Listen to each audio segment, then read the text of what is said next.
Hello and a warm welcome to Geopulse Insights. I am Faisal, bringing you the latest updates from Gaza. As we embark on this news journey together, we have an exciting lineup of stories for you today. Let's dive into today's headlines.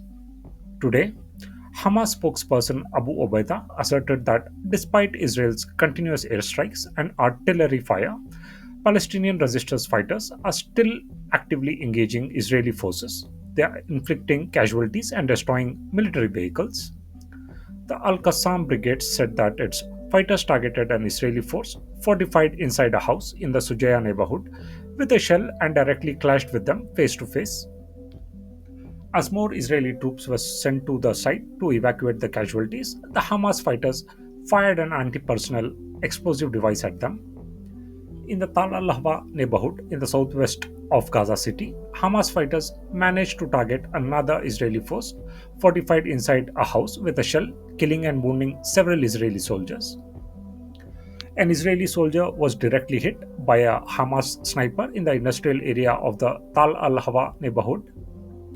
Hamas fighters detonated an anti personnel explosive device at the gathering of Israeli soldiers near the Riyadh Tower in the western Tal al Hawa neighborhood, causing several deaths and injuries. They also managed to detonate an anti personnel explosive near an Israeli foot patrol consisting of 6 soldiers in the south of Tal al Hawa neighborhood, causing deaths and injuries. So far, there has been no comment on the Hamas reports from the Israeli military. In the heart of conflict, lives hang in the balance. Hamas forces strike with precision, leaving destruction in their wake. Houses crumble, soldiers fall, and the city's silence speaks volumes. As the clash intensifies, the world watches a war unyielding, a truth untold. Join us as we delve into besieged neighborhoods to hospitals under siege. The Israeli government's actions have left scars on the lives of Palestinian prisoners and the UNRWA workers who dared to speak out. Gaza's silent cries echo across the borders, demanding justice and compassion. Stay tuned to our investigative journey, where we unravel the secrets behind the aid blockade, the hospital bombings, and the lives lost in the life of duty.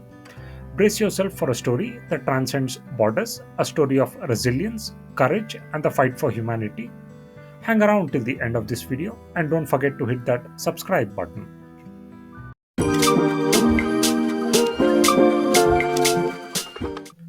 Next up on our radar is aid to the besieged enclave. Due to Israeli restrictions and breakdown of law and order, Gaza has not received any aid since 3rd May. The closure of the Rafah border crossing has severely impacted people's survival. Daily stress now plagues individuals due to this situation. Following the Israeli military's relocation orders on July 1st, some 250,000 people are reported to have fled Khan Yunis, mainly to overcrowded western areas and Deir al-Balah. Aid groups have warned for months that there is a high risk of famine across Gaza. The global humanitarian group has warned that pregnant women and new mothers in the besieged and bombarded territory are now facing malnutrition.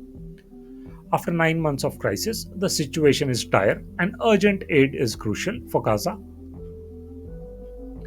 The World Food Programme calls for a ceasefire in Gaza, saying due to unreliable access and limited stocks, families often don't receive full rations and frequency they need. According to the Norwegian Refugee Council, thousands of trucks containing shelter and other essential aid remain stuck in El Arish, Egypt, and at Karen Abu Salem crossing. Hundreds of trucks loaded with food, water, and aid have been stranded on a scorching Egyptian road, some for nearly 2 months, awaiting permission to deliver humanitarian supplies into Gaza. The truck drivers parked on the outskirts of the Egyptian city of El Arish in the Sinai Peninsula said they have been unable to deliver humanitarian supplies ever since Israel expanded its offensive on the Gaza Egypt border in May. Some food has had to be discarded, they said.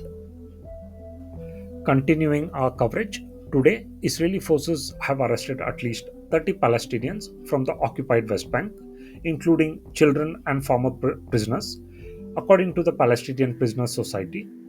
The Israeli military says it has confiscated weapons in Palestinian villages and cities across the West Bank. Raids and mass arrests have become a near daily occurrence in the Palestinian territory since the start of the war in Gaza. While the Israeli army says it has arrested more than 4,100 Palestinians, including 1,750 affiliated with Hamas, while a Palestinian prisoners group says more than 9,500 have been detained since October 7th. This number includes those who were arrested from their homes through military checkpoints, those who were forced to surrender themselves under pressure, and those who were held hostage. More than a third of them are in Israeli prisons under so called administrative detention, rights group said, a practice by which the Israeli army holds prisoners indefinitely on secret information without charging them. According to the Center for Defense of Liberties and Civil Rights, Hurriyat, the worsening condition is due to severe lack of nutritional food inside the prison located outside of Ramallah. Following a visit to the prison by one of its lawyers, the group said that many detainees have lost considerable amount of weight in short periods of time. The prisoners said they were met with violence by Israeli prison authorities when they asked for more food. The organization accused authorities of subjecting detainees to starvation tactics. On June 26th, Israel's National Security Minister Itamar Ben-Gvir said he ordered a further reduction in amount of food offered to Palestinian prisoners in Israeli jails, advancing a policy that rights groups have compared to forced starvation. However, the Israeli government denies prisoners are being starved.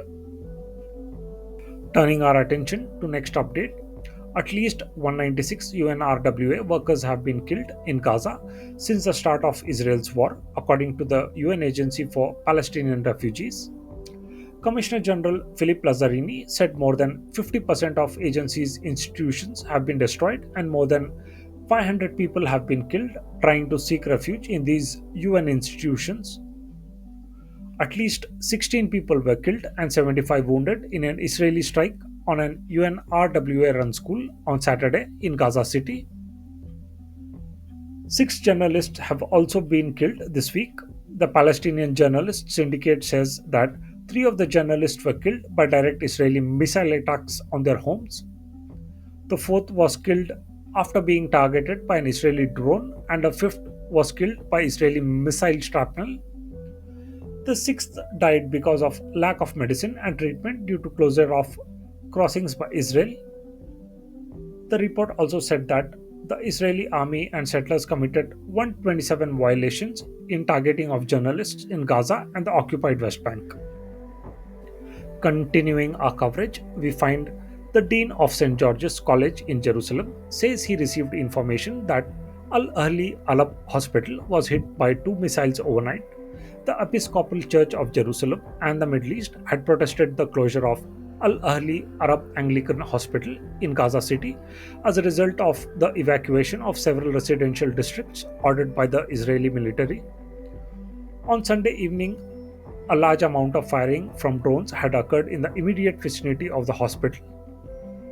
This was followed by an announcement that the area had been declared a red zone and that everyone should immediately evacuate all the buildings, including everyone in the hospital. In a time when injured Palestinians have few options available for treatment, the closure of the hospital forced Palestinian health officials to move injured and patients to another facility in the northern Gaza Strip. A medical source has told Al Jazeera that 436 cancer patients have died due to the lack of treatment since October 7th. As the dust settles over the rubble of Al Ahli Hospital, the truth emerges, a truth that pierces the soul and shatters the illusion of safety. The aid blockade, once a mere bureaucratic decision, now stands as a monument to suffering. The city's streets bear witness to the silent cries of those trapped within its walls. In the heart of Israeli prison, where hope flickers like a dying candle, the Israeli government's tactics have left deep scars than any missile strike. Starvation gnaws at the edges of humanity, and the world watches, torn between outrage and indifference.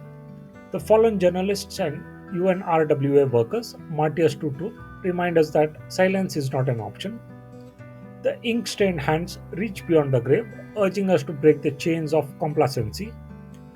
For every life lost, a thousand stories remain untold, etched into the city's fractured skyline.